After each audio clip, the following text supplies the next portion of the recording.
Dear students, ఈరోజు మనము ఆ, ఈ మీకు ఈ unitary features of the Indian constitution అంటే ఏంటి, భారత రాజ్యాంగంలో ఏకకేంద్ర లక్షణాలు ఎట్లా ఉన్నాయనేటువంటి దాని గురించి మనం తెలుసుకున్నాం. ఎందుకంటే ఐ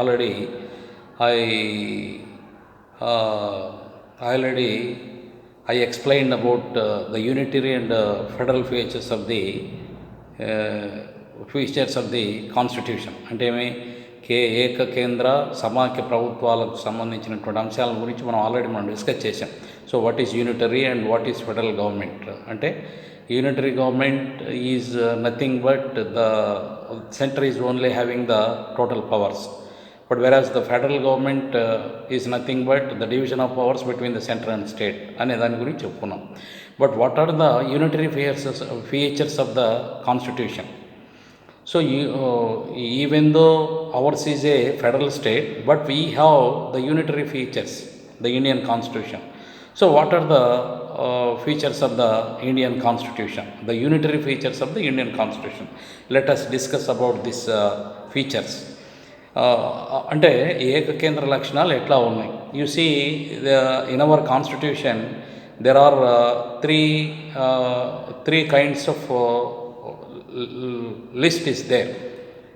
అంటే కేంద్ర రాష్ట్ర ప్రభుత్వాల మధ్య మనకు మూడు ఇవి ఉన్నాయి, అంటే అధికారాల జాబితా ఉందన్నమాట. The first one is the central list, the second one is the state list, third one is the concurrent list. Again we see the residuary powers is also vested in the hands of the central government. అంటే కేంద్ర జాబితా ఉంది, that is state list. You see there are 99 list is there. అంటే so కేంద్ర జాబితాలో మనకు 97 పరిపాలనా అంశాలు ఉన్నాయి, పాలనాంశాలు అంటాం. అంటే 97 అంశాలు ఉన్నాయి. The entire 97 list, the center has power to pass the legislation, whatever the list in the center. అంటే 97 అంశాలు ఉన్నాయి, వాటిలో ఏ అంశం పైన కేంద్ర ప్రభుత్వం నిర్ణయం తీసుకోవడానికి అవకాశం ఉందన్నమాట. దట్ ఈస్ సెంట్రల్ లిస్ట్, దాన్ని కేంద్ర జాబితా అంటాం. You see for example railways, తర్వాత రైల్వేసు, రక్షణ శాఖ, postal departments, then banks, these are all the things. వీటన్నింటినీ మనం ఏంటంటే సెంట్రల్ లిస్ట్ అంటాం. రైల్వేసు, పోస్టలు, తర్వాత వీటికి సంబంధించినటువంటి అన్ని అంశాలు కేంద్ర ప్రభుత్వం నిర్ణయం తీసుకోవచ్చు అన్నమాట. The entire 97 every the state government has to empowered whatever the in the list they can pass the resolution. Then you go for state list. In the state list there are 66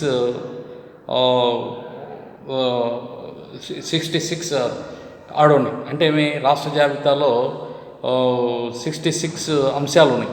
66 అంశాలపైన కేంద్ర రాష్ట్ర ప్రభుత్వం నిర్ణయం తీసుకోవడానికి అవకాశం ఉందన్నమాట.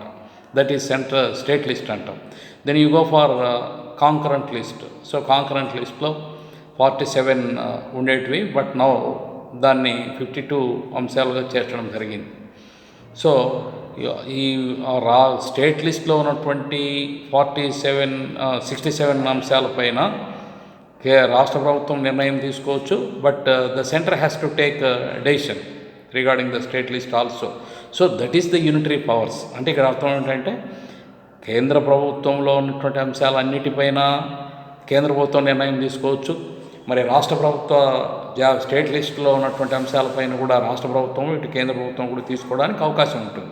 Then concurrent list ఉంది, 52 అంశాలు ఉన్నాయి, 52 పాలనా అంశాలు ఉన్నాయి. వాటిపైన కూడా ఇటు కేంద్రము అటు రాష్ట్రం నిర్ణయం తీసుకోవడానికి అవకాశం ఉంటుంది, బట్ రాష్ట్రందే పైచేయని మనం చెప్పచ్చు అనమాట.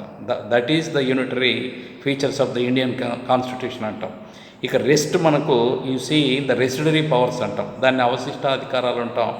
The total residuary powers are vested in the hands of the central government అన్నమాట. సో దట్ ఈస్ వై ఇక్కడ మనకు తెలిసేది ఏంటంటే, టోటల్గా the centre has to dominate all the things.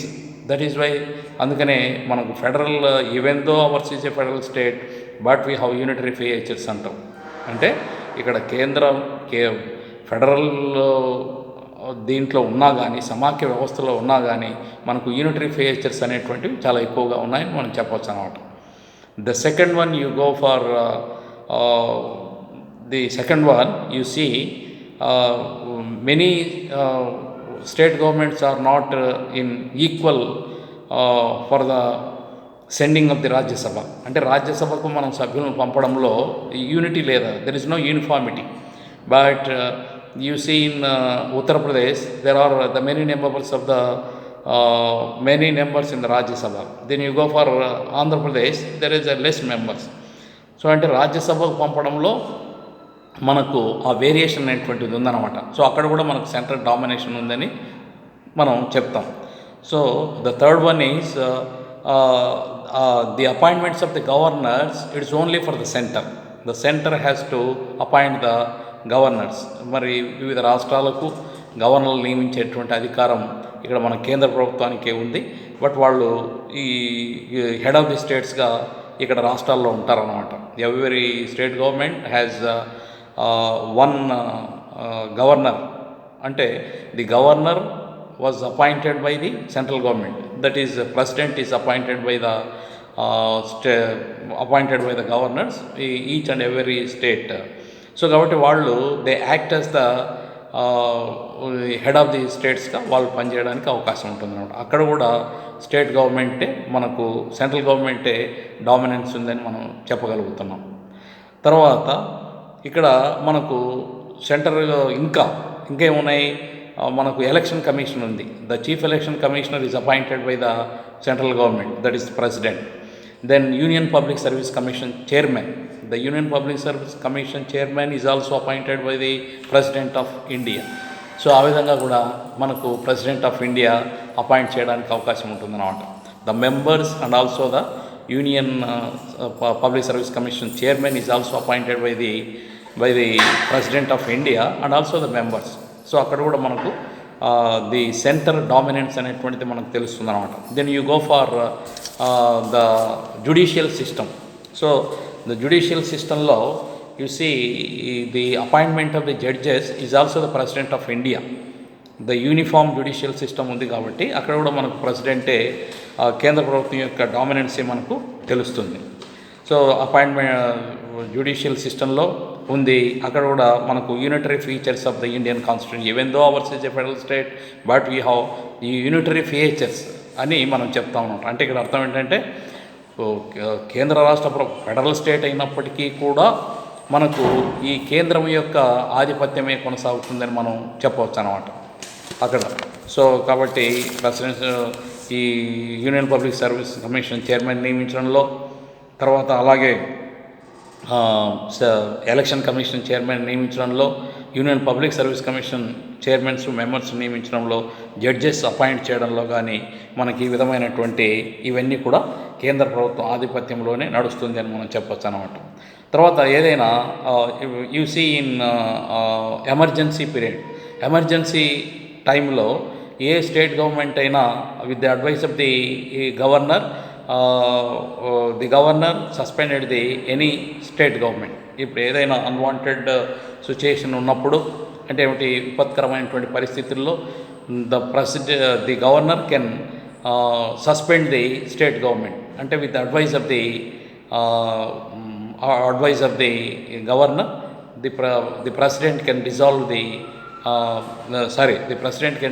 The state government. అంటే ఇక్కడ రాష్ట్ర ప్రభుత్వాలను కూడా బర్తరఫ్ చేయడానికి అవకాశం ఉంటుంది, ఎందుకంటే రాష్ట్ర గవర్నర్ యొక్క సలహా పైన. సో అక్కడ కూడా మనకేంటంటే you see the dominance of the central government. అర్థమవుతుందన్నదా?